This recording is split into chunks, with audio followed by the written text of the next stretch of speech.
के English channel में आप सभी बच्चों का स्वागत है। आइए आज हम परफेक्ट कॉन्टिन्यूअस टेंसेस को समझेंगे। देखिए, ये आपके हैं परफेक्ट कॉन्टिन्यूअस।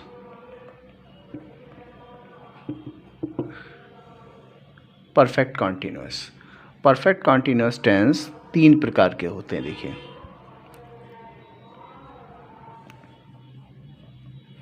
एक होता है प्रेजेंट परफेक्ट कॉन्टिन्यूअस, एक होता है पास्ट परफेक्ट कॉन्टिन्यूअस और तीसरा है फ्यूचर परफेक्ट कॉन्टिन्यूअस। सबसे पहले हम देख लेते हैं इनकी पहचान क्या है। देखिए, सबसे पहले प्रेजेंट परफेक्ट कॉन्टिन्यूअस को देखिए कि इसकी क्या पहचान है। देखिए, प्रेजेंट परफेक्ट कॉन्टिन्यूअस इन वाक्यों के अंत में रहा है, रही है, रहे हैं, ये शब्द आएंगे और प्लस समय भी दिया हुआ होगा। यही अगर रहा था, रही थी, रहे थे आदि शब्द और प्लस समय दिया हुआ हो तो ये पास्ट परफेक्ट कॉन्टिन्यूअस होता है। इसी प्रकार से फ्यूचर में देखिए, रहा होगा, रही होगी, रहे होंगे प्लस समय दिया हुआ हो तो ये आपका फ्यूचर परफेक्ट कॉन्टिन्यूअस कहलाता है। अब एग्जाम्पल देख लीजिए। मैं 4 बजे से पढ़ रहा हूँ।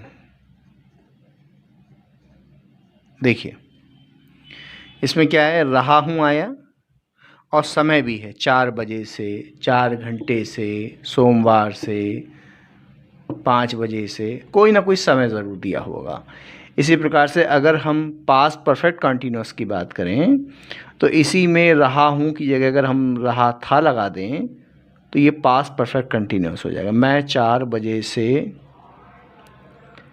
पढ़ रहा था, ये पास्ट परफेक्ट कॉन्टिन्यूअस हो गया। इसी को अगर हम कर दें रहा होऊंगा, मैं 4 बजे से पढ़ रहा होऊंगा, तो ये फ्यूचर परफेक्ट कॉन्टिन्यूअस हो गया। अब देखिए, बात आती है कि इसे अंग्रेजी कैसे बनाएं, कैसे इसका ट्रांसलेट करें। तो देखिए, प्रेजेंट परफेक्ट कॉन्टिन्यूअस की हेल्पिंग वर्ड होती है हैज़ बीन और have been. Past perfect continuous की होती है had been. Future perfect continuous की होती है विल हैव बीन और शैल हैव बीन। ठीक है, तो देखिए, प्रेजेंट परफेक्ट कॉन्टिन्यूअस में हैज़ बीन किस किस के साथ लगता है और हैव बीन किस के साथ लगता है, ये हम समझ लें। हैज़ बीन लगता है ही के साथ, शी के साथ, इट के साथ और सिंगुलर यानी एक वचन के साथ। हैव बीन लगता है आई के साथ, वी के साथ, यू के साथ, दे के साथ और प्लूरल के साथ।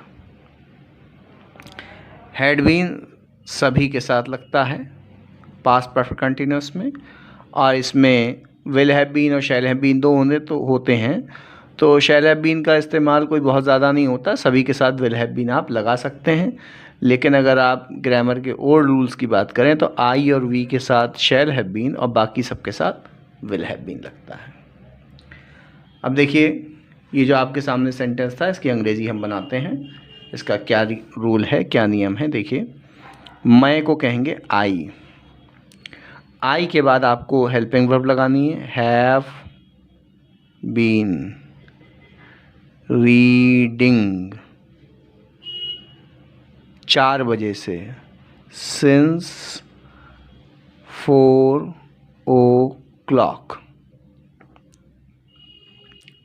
आई have been reading since 4 o'clock। अब यहाँ पर देखिए सिंस कहाँ लगेगा और फॉर कहाँ लगेगा, इसके लिए मैं आपको अभी रूल बताऊँगा। पास्ट परफेक्ट कंटिन्यूअस में देखिए आई हैव बीन की जगह हो जाएगा यहाँ पर I had been reading since 4 o'clock। ठीक है। फ्यूचर परफेक्ट में, परफेक्ट कंटिन्यूअस में I shall have been reading since 4 o'clock। अब इसमें आप देखिए एक चीज़ देख रहे होंगे, हेल्पिंग वर्ब तो आपने समझ ली थी, हैज़ बीन, हैव बीन, इसमें हैड बीन, इसमें विल हैव बीन और शैल हैव बीन। इन सभी के अंदर 2 रूल्स कॉमन हैं।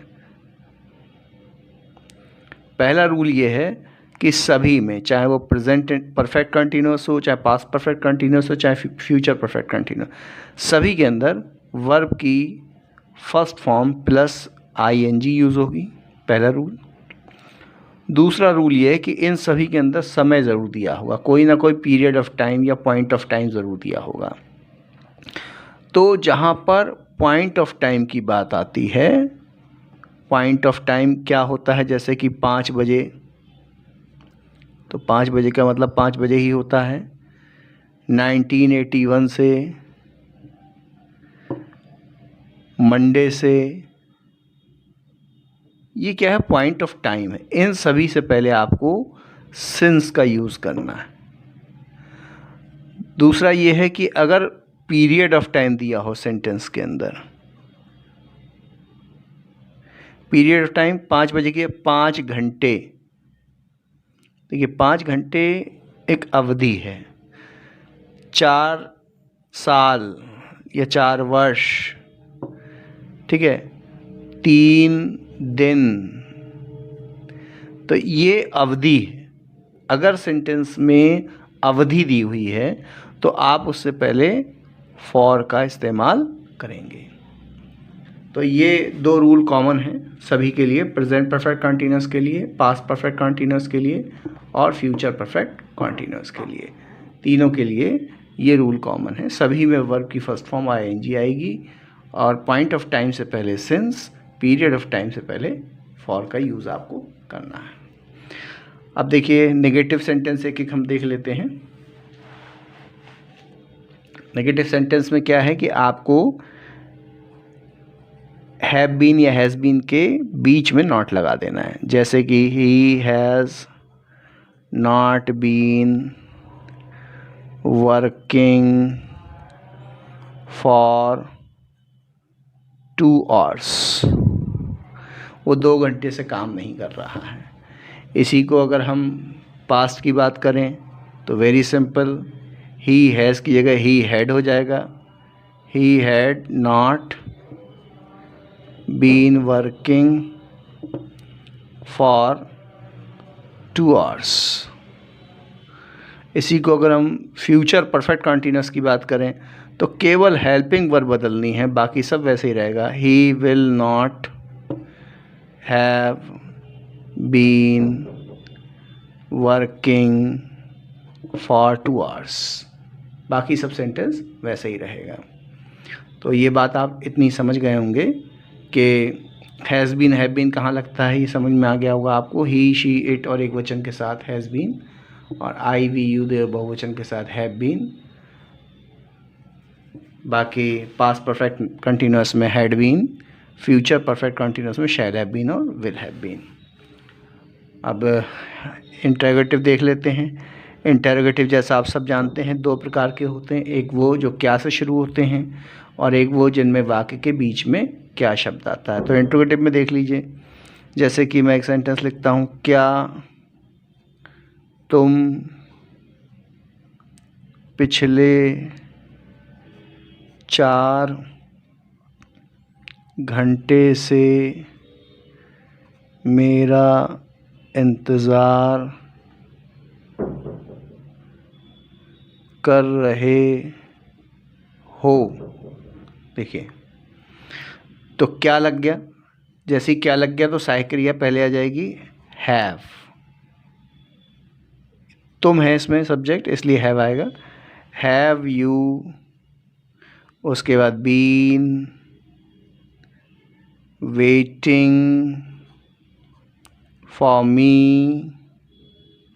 अब 4 घंटे से, देखिए यहाँ पर ये पीरियड है कि पॉइंट है, 4 घंटे, घंटे अवधि है, it is period of time, तो यहाँ पर फॉर लगेगा। Have you been waiting for me for, पिछले की अंग्रेजी लास्ट 4 आवर्स, ये हो गया।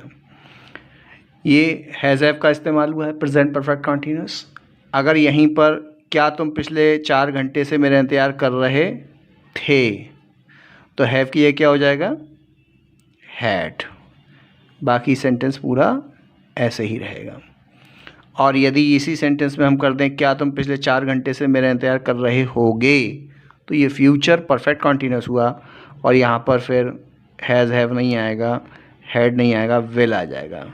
Will you have been waiting, और बाकी सेंटेंस पूरा ऐसे ही आ जाएगा।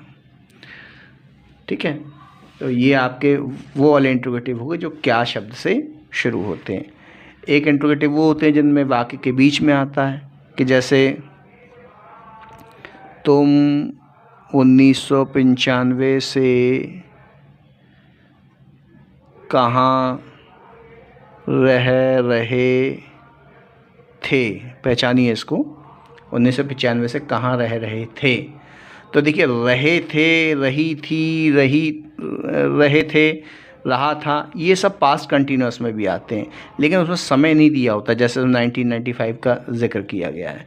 तो जब समय भी दिया हो और रहा था भी लगा हो तो पास्ट परफेक्ट कंटिन्यूस, और रहे हो तो प्रेजेंट परफेक्ट कंटिन्यूस, और रहे होगे तो फ्यूचर परफेक्ट कंटिन्यूस।